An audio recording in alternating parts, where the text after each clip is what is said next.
فالعلم بذاته سبحانه وصفاته وأفعاله يستلزم العلم بما سواه، فهو في ذاته رب كل شيء ومليكه، والعلم به أصل كل علم ومنشأه.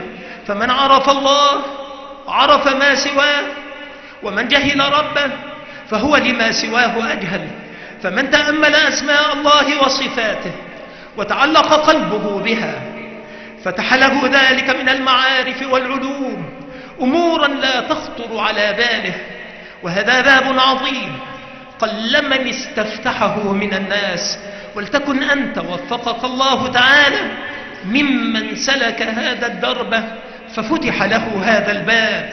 فكثير من الطلاب يهتمون بمعرفة الأحكام قبل معرفة الحاكم، ولا تزيدهم هذه المعرفة إلا وحشة القلوب وقسوتها. ولو بدأوا من العلم بالله قبل كل معلومات ما أفادتهم هذه المعلومات إلا الخشية. وقد أشار إلى ذلك العلامة ابن القيم رحمه الله تعالى بقوله: ليس القلب الصحيح قط إلى شيء أشوق منه إلى معرفة ربه تعالى وصفاته وأفعاله وأسمائه، ولا أفرح بشيء قط كفرحه بذلك. وكفى بالعبد خذلانا أن يضرب على قلبه سرادق الإعراض عنها والنفرة والتنفير والاشتغال بما لو كان حقا لم ينفع إلا بعد مغفرة الله تعالى والإيمان به وبصفاته وأسمائه. فمن بدأ طريق الدراسة والتدريس بمعرفة الله عز وجل ومعرفة أسمائه وصفاته فقد بدأ بالأهم قبل المهم، وفتح باب جميع الخيرات، ودخل على الله من أوسع الطرقات. قال ابن القيم رحمه الله: الإيمان بالصفات ومعرفتها وإثبات حقائقها وتعلق القلب بها وشهوده لها هو مبدأ الطريق ووسطه وغايته. وقد كان أصحاب رسول الله صلى الله عليه وسلم يتعلمون في الابتداء الإيمان. فقد روى ابن ماجه بسند صحيح عن جندب بن عبد الله رضي الله عنه قال: كنا مع النبي صلى الله عليه وسلم ونحن فتيان حزاورة، فتعلمنا الإيمان قبل أن نتعلم القرآن، ثم تعلمنا القرآن فازددنا به إيمانا. فالإيمان بالصفات وتعرفها هو أساس الإسلام وقاعدة الإيمان وثمرة شجرة الإحسان. قال الإمام ابن القيم رحمه الله: فالسير إلى الله من طريق الأسماء والصفات شأنه عجب وفتحه عجب. صاحبه قد سيقت له السعادة وهو مستلق على فراشه غير تعب ولا مكدود ولا مشتت عن وطنه ولا مشرد عن سكنه. وقال شيخ الإسلام رحمه الله: والقرآن فيه من ذكر الله وأسمائه وصفاته وأفعاله أكثر مما فيه من ذكر الأكل والشرب والنكاح في الجنة. والآيات المتضمنة لذكر أسماء الله وصفاته أعظم قدرا من آيات المعاد. فأعظم آية في القرآن آية الكرسي المتضمنة لذلك.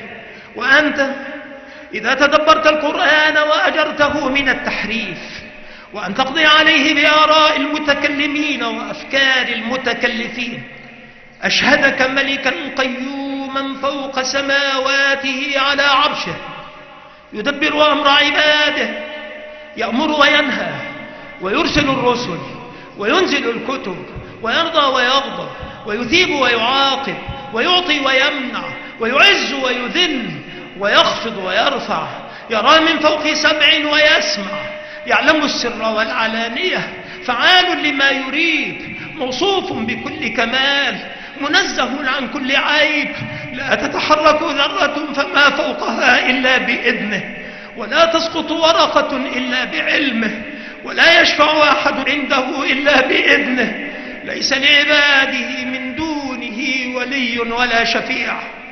فيشهد قلبك الرب تبارك وتعالى مستويا على عرشه، متكلما بأمره ونهيه، بصيرا بحركات العالم علويه وسفليه وأشخاصه وذواته، سميعا لأصواتهم، رقيبا على ضمائرهم وأسرارهم، وأمر الممالك تحت تدبيره، نازل من عنده وصاعد إليه، وأملاكه بين يديه، تنفذ أوامره في أقطار الممالك، موصوفا بصفات الكمال، منعوتا بنعوت الجلال، منزها عن العيوب والنقائص والمثال، هو كما وصف نفسه في كتابه، وفوق ما يصفه به خلقه، حي لا يموت، قيوم لا ينام، عليم لا يخفى عليه مثقال ذرة في السماوات ولا في الأرض، بصير يرى دبيب النملة السوداء على الصخرة الصماء في الليلة الظلماء، يسمع ضجيج الأصوات باختلاف اللغات على تفنن الحاجات، تمت كلماته صدقا وعدلا، ودلت صفاته أن تقاس بصفات خلقه شبها ومثلا، وتعالت ذاته أن تشبه شيئا من الذوات أصلا، ووسعت الخليقة أفعاله عدلا وحكمة ورحمة وإحسانا وفضلا، له الخلق والأمر، وله النعمة والفضل، وله الملك والحمد، وله الثناء والمجد، أول ليس قبله شيء، وآخر ليس بعده شيء، ظاهر ليس فوقه شيء، وباطن ليس دونه شيء، أسماؤه كلها أسماء مدح وحمد وثناء وتمجيد،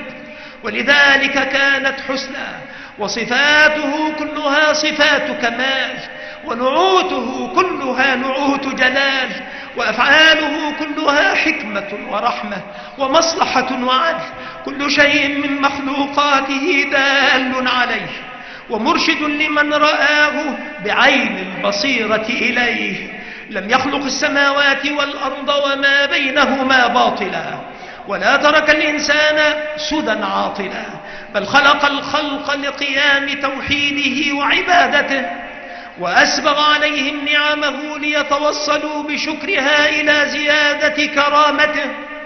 تعرف إلى عباده بأنواع التعريفات، وصرف لهم الآيات، ونوع لهم الدلالات، ودعاهم إلى محبته من جميع الأبواب، ومد بينه وبينهم من عهده أقوى الأسباب، فأتم عليهم نعمه السابغة، وأقام عليهم حجته البالغة، أفاض عليهم النعمة، وكتب على نفسه الرحمة.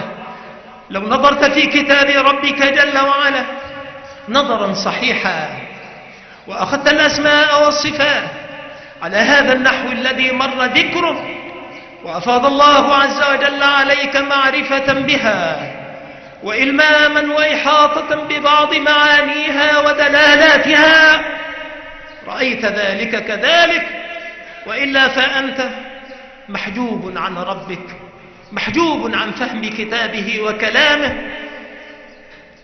وقد كتب حكيم إلى حكيم: إذا أردت معرفة ما لك عندي فضع يدك على صدرك، فكما تجدني كذلك أجدك. الاستدلال بالضمير على الضمير.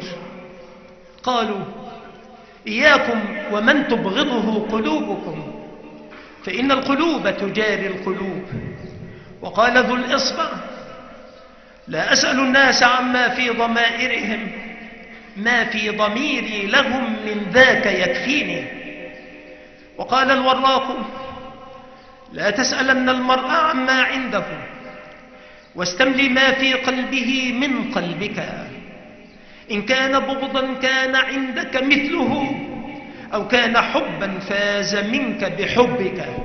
نسأل الله جل وعلا أن يرزقنا حبه، وحب من يحبه، وحب شيء يقربنا إلى حبه، وأن يحسن ختامنا أجمعين.